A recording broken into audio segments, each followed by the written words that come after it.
And we are live, and welcome to this month's Morpheus Intelligence Update. And we are coming live on Zoom and on YouTube. So we might get questions from the one, questions to the other. We might be playing around with that a little bit. And we are going to be streaming and recording this onto YouTube as well. So welcome everybody, and it's good to be with you again. Our topic this month, we are dealing with change leadership, and we are talking championed change. And this is part of the Shift Like Morpheus series, and I'll explain that in a moment. So let's start with this. Welcome to the Morpheus Intelligence Update. This is a forum that we hold on a monthly basis, and it's all about explaining and presenting insights on leadership in very specific scenarios. And as I said, today we are talking leading change. And what better illustration for change than a chameleon? And we'll talk about that in a whole lot more detail. So the reason that this is, where did this fits in to overall where our blueprint, and this is our blueprint of the various parts of leadership, from self-leadership to leading others, to leading teams, to transformational leadership. And so we cover all of those areas here in Totally Morpheus, and we are focusing in, zooming in today on this transformational leadership, this outer part of our model, where we are looking at this the champion change is one piece, compelling culture is another, and indelible influence is another. And we kind of explained that in last month. So if you want to find out more, please go back and have a look at our transformational leadership model that we explained in the previous episode. What are we going to focus in today? Well, we're going to focus in the first piece of this, the championed change piece. That's where we are drilling in. And so we're going to take this into three different components. The first one is when do we need a champion change team? So let me give a little bit of context. I'm going to be going into stages of change and how the champions can impact change. We're going to talk about the place where you can need the change team, and then how we equip the change team. So those are the three areas we're going to delve into in a fair amount of detail. We're going to have lots of time for Q&A at the end, and we're going to be exploring all of this over the next 25 minutes, and lots of time for Q&A. So please put your questions into the chat. We will be picking up on that chat as we go along, and I think that is the richness of this comes through the questions. The richness of this comes through your participation, and so we are very keen to get your questions in the chat, whether that be on Zoom or in the YouTube, and I've got access to seeing both of those. So if you want to put your questions in there, please do.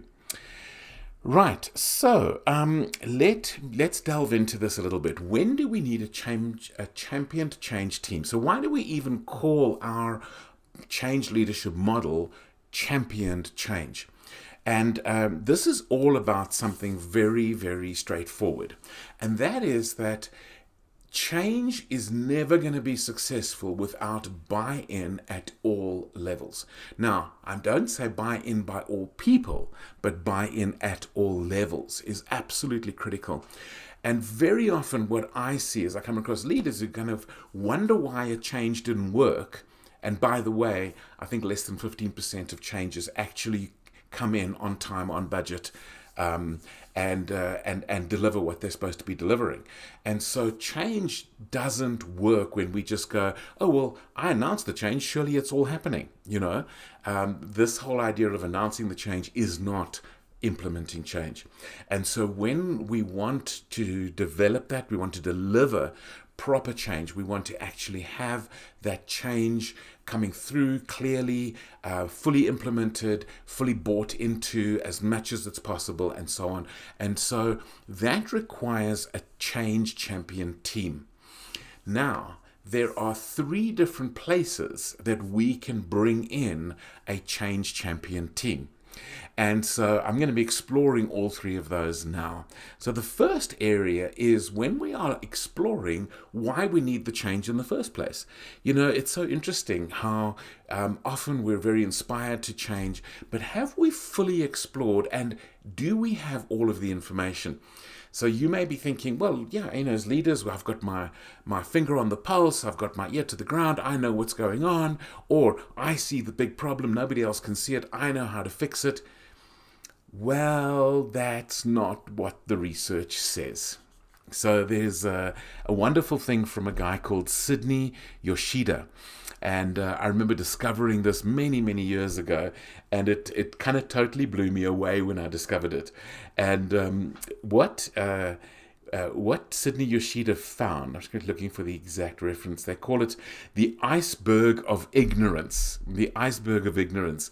And what Sydney Yoshida found was that as you go in a corporate especially, up the levels or down the levels, let's go to the top, that only about 3% of the problems is the exco, the executive level, aware of. So at the CEO, the C-suite officers, only about 3% of the problems reach them. And this doesn't mean the problems are solved, by the way. It just simply means they don't know. There is so much ignorance. I mean, let's just zoom out right now and just give a specific example. And that is the example of Boeing at the moment. They built a culture where it wasn't safe to talk about problems, and so there wasn't an awareness of what all the problems were. And the ignorance, the iceberg of ignorance, meant that it took some disasters and some near misses before there was actually a waking up. And so never ever assume you know what the why is. Never assume you know what the whole problem is. And the question that I want to leave you with here is, do we really understand the problem that we're trying to resolve? And so this is where a change champion team could come in, where we could gather some people from various levels and say, we want to understand that we understand there is a problem, but do we really understand the problem? Tell us your view. Let's get some people involved in understanding the problem. So there's scenario number 1 where you might want a change champion team. By the way, this may or may not be the same people that we want to use in the implementation of the change. That we'll still get to. But right up front, do we even understand the problem? Or are we actually ignorant as senior leaders? The next level, or the next place that we may want a change champion team, is deciding on what the change is, what the solution is. So this is really where we're trying to get the appropriate experts in, with some people who understand the impact of the change, to determine exactly which solution is the one to apply. If, for example, we want to get better at hybrid team collaboration, is it going to be Microsoft Teams? Is it going to be, one of the other platforms? Is it going to be, there are so many different kinds of platforms that we could be using for something like this. Are we going to use Slack? Are we going to, what are the solutions, and what are the what's the impact going to be? If we're going to change the accounting system, maybe we want to change the culture, and we'll talk about that one next month. But whatever that change is, we want to make a really good quality decision so that we can have maximum benefit with minimum negative impact. And it's not just what is the best solution, it's what is the best solution for us in our industry, in our scenario, in the migration we're going to need to do, in the change we're going to need to make. Let me give you a simple example of this. I once joined an organization which was an amalgamation of 4 organizations. They had created this thing out of 4 very different organizations with very different cultures. And I'll drill more into this next month. But one of the things that became very, very evident is that there was one particular dominant culture, and it looked down on the others. And these ones were really irritated with this one. And so a solution needed to be a new culture, not an imposed culture. And I'll talk more about that tomorrow. So what is the solution? Do we understand the problem? And what really is the solution to that problem? And maybe we need a team there, a team of experts, where we have the right people, open-minded, who can present the alternatives, look at the best way, look at the implementation problems, and so on. And then, of course, the final way, the area that we desperately need a change champion team, and this perhaps is the most no-brainer of them all, is we need a change champion team in how do we implement. Once we understand what the problem is, why we need the change, once we understand what the solution is, how that problem is going to be best addressed, the change is not done. In fact, the change hasn't even started at that point. Now we need to figure out how do we strategize and how do we implement. And this is where you most desperately need a change champion team. So we're talking, for example, do we know which are the best people who kind of understand the nitty-gritty issues, how it's going to impact this, if it's a technology change, how will it impact, who are the people who really use that technology? It's probably not senior people. And so we'll talk more about the makeup and the equipping of that team a little bit later on now, but this is critical. A successful change always goes through this slow down to speed up process of bringing in people from all levels so that they can disseminate information and gather information so that we can have a great and successful and refined implementation with minimal negative impact and maximum solution to the problem that we're addressing. So this is the place that we most need a change champion team. Okay, so there's the three areas, and we don't want to rush into this. Now, before we get onto the whole area of how do we build our change champion team and collect them and all of that, let's have a look at another perspective. And this perspective is, what are the stages of championed change? What are the stages of the implementation? What are the stages of doing this correctly? And so here we are going to be getting into quite a lot of detail around things like the planning and the testing and the reflection and the refinement and all this kind of thing. And every one of these stages brings its own questions from our people as we are leading here so that we can have a maximum impact. And so that's really where we're trying to go. So let's talk about each of these things from three different perspectives. So the first perspective is the stage of planning. And what happens during the planning? So we understand the problem, we know what the right solution is, but now we've got to plan the implementation of that. And a lot of people are only hearing about this change for the first time. There may have been some rumors, but now we're looking to see, and what are those people worried about? If we want to influence people, we better understand the problems that they're facing. And what they are looking at is they have personal concerns. You know, how's this change going to impact me? Have I got to learn some new technology? Can I learn that technology, or is it going to have a negative impact on me? Am I going to fail to learn and therefore be sidelined, or maybe even fired, or retrenched, or whatever it might be? How is this going to impact me? Can I learn these new things?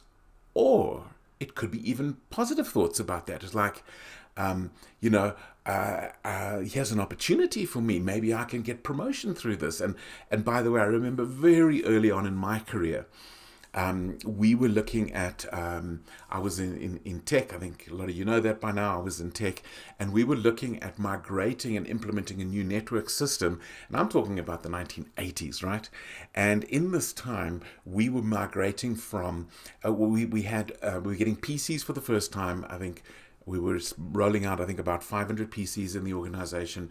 And these PCs needed to connect to the mainframe except there were actually 3 different mainframes. And at that stage, we didn't have an internet, but we still needed to network these things. They needed access to network printers and things like this. Very, very cutting-edge technology from the 1980s. And I remember realizing that my colleagues were scared of this technology.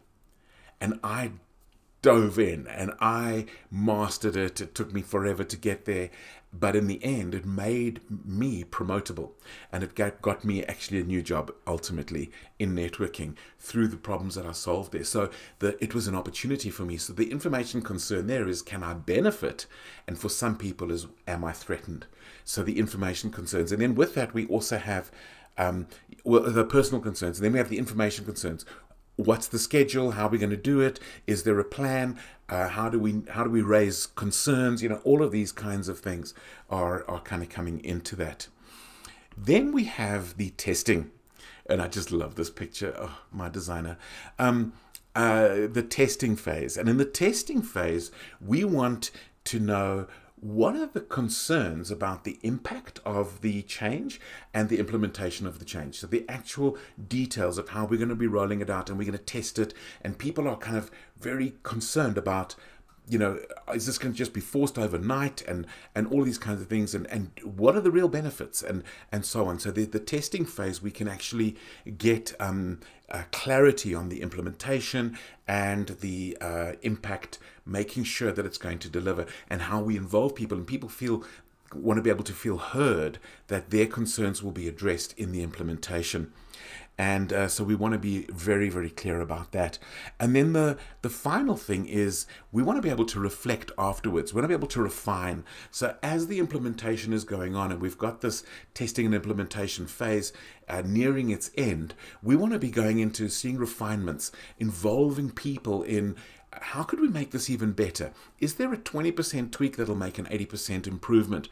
What exactly is happening there? And so we want to reflect, we want to refine, so that we can increase the positive impact, and we want to make sure that the solution is sustained, that it actually is implemented and fully sustained.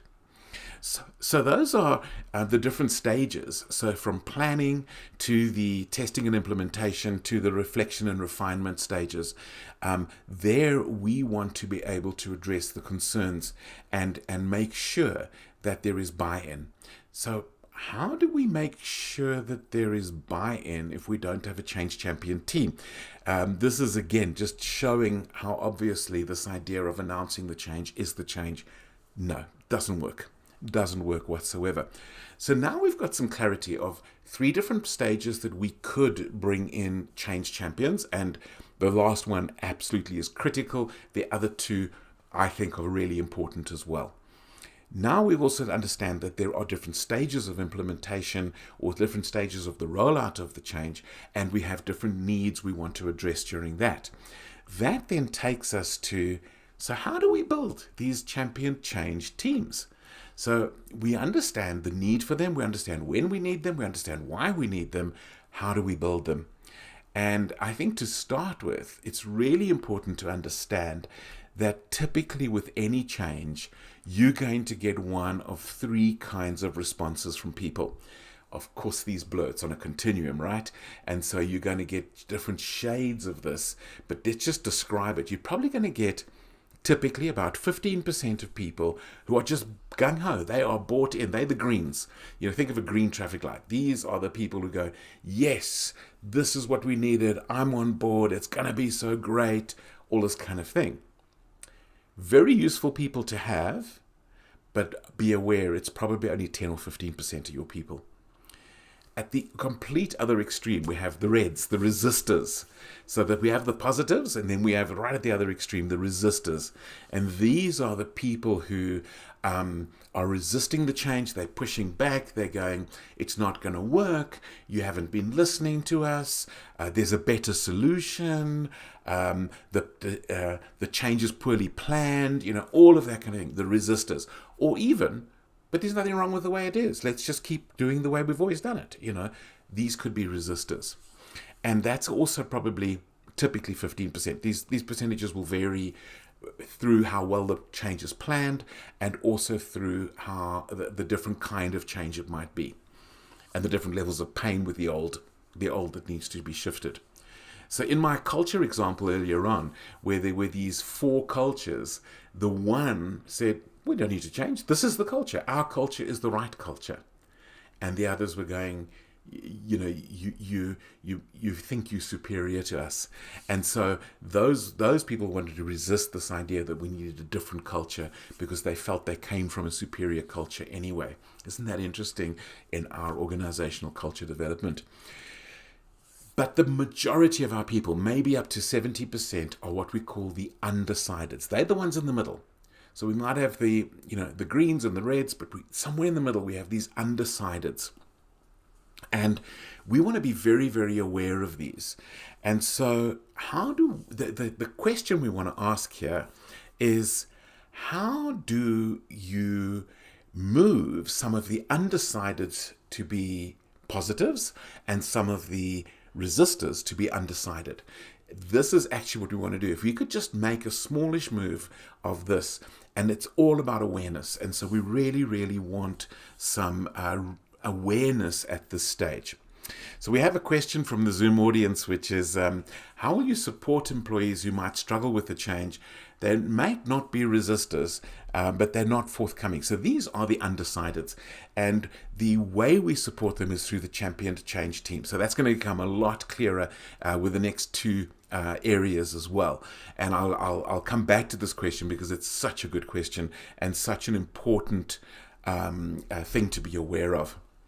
So those are, but to start with, just being aware that people are going to be in these categories, and of course there's going to be blending where somebody might be a little bit resistant and a little bit undecided, or somebody might be a little bit undecided and a little bit in favor. It's going to be a spectrum, and that's why we chose this multicolor. But sticking with the puzzle theme, we also have this idea that we want to be able to identify the members of our Change Champion team. So we want to have this Champion to Change. So how do we identify the right people? And it's not a case of, well, we should only choose the positives, or we should only choose undecideds, or we should only choose resistors. This is the awareness to know what's going to make the difference. And the more information that you have, the more awareness that there is, the more likely you are to be able to identify the correct people, the right people for that particular scenario. So this is actually really, really critical. So what are we looking for in identifying people to draw into the Change Champion team? And really what we're thinking about here is selecting people who would be brilliant peer influencers. One of the mistakes we make as leaders is we think that we are the ones with the influence, but the real people with influence is peers. There's even a ton of research, and this may be very obvious, but we don't always think of it, is that wonderful thing about common sense is not that common. But when you have a scenario where you want someone to be appreciated, do you know that a peer's appreciation is much more believable than a manager's appreciation? And so here's an example, again, with change leadership. A peer influencer. Sometimes people don't feel safe talking to their manager about the problems that they see when the change, but they might be happy to talk to a peer. And the peer might also be able to bring information that they go, oh, wow, I didn't realize. And so you want to identify people from all levels in the organization. It's absolutely critical, and especially from the lowest levels as part of the Change Champion team, so that they can bring you information and they can disseminate information. They can bring you information and they can disseminate information. And this is critical. And this is where this thing is, how do we deal with the employees who are struggling? How do we help them? They might not be resisting the change, but how do we equip them? And the best way is, yes, we will communicate overall, but the best way is for them to have somebody they can go to that is at their level, somebody that is approachable. And I think that is critical. So we need to identify the best peer influencers, not our favorite people, the ones that we think will have the most influence. Sometimes some of them will be resistors. Sometimes some of them will be champions and the positives. And sometimes some of them might even be the undecideds. But we want to choose the people of influence who are going to gather information and disseminate information. And then finally, how do we equip these people?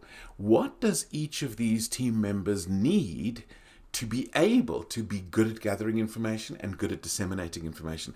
I'm going to tell a story next time about a scenario where I became one of those people, and I wasn't a manager at the time. I was a leader in the organization in the sense that I needed to influence a bunch of people for my role to be successful, but I wasn't the overall manager or the line manager of anybody.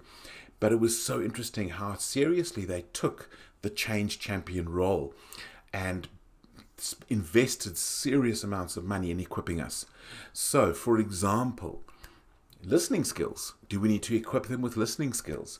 Do we need to equip them with communication skills? Do we need to equip them with the plan, the tools, maybe some documents of this is the process, this is the reason we're doing the change? What do we need to equip them with?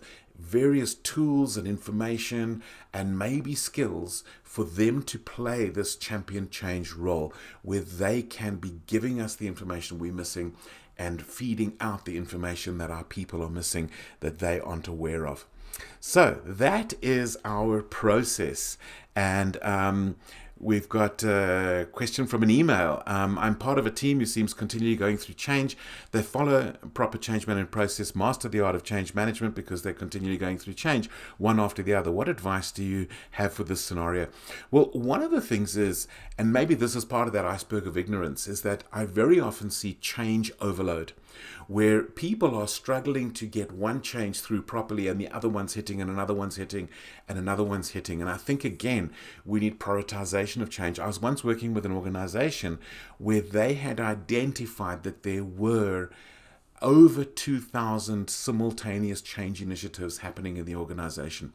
And we need to be very, very aware that for us to have successful change, we may need to prioritize them. We may need to see which ones are impacting who, and that we don't sit with a double load of people. And even if change is done well, we really do need to be very selective and prioritizing in our changes. I just find that focus is critical for this, and we really want to have as much focus as possible. Now, before we go to the Q&A, I just want to quickly say that we do have our Lead Like Morpheus book is out. It's been out for 3 months, and for those of you listening to a recording, if you're listening to it today or immediately on our delivery, you will have the access to a little special offer if you go to the Amazon Kindle version, which, by the way, you will find here. And if you get to that Amazon Kindle version later this week, there will be a special offer. If you're watching a recording well after this time and you've missed this special offer, we're going to do it every few months anyway, so just keep your eyes peeled, and we will be doing some special offers around getting the Kindle version of Lead Like Morpheus. Now, with that, any other questions? And maybe I can just see if there are typical questions that I get here. So one of the questions I get is, Ian, this process sounds good, but it feels slow. It's going to slow us down. And here's where the research comes in that is just so interesting. And it is that what happens time and time again is that it speeds up the change by slowing it down. And somebody once said to me, what did they say? Slow is smooth and smooth is fast. And there's something about the thoroughness of making sure we want the changes implemented. Do we really want to be one of those statistics where the changes is got a 15% success chance? Or do we want to do it properly? And by the way, you may even be wondering about the cost of this. Well, the research also shows that where we try and rush the change, we often end up bringing in lots of consultants, and then maybe we have to do training and all sorts of things. And it's because we didn't understand the needs up front. And if we understood the needs up front, we maybe would need less budget for consultants and training, and more specifically addressing the actual issues that exist. So this is our Morpheus Intelligence Update for this month. Next month, we are talking culture. How do we build a strong culture in our organizations? And so that's where we're going next time. And I look forward to seeing you there. Thank you and have a great day.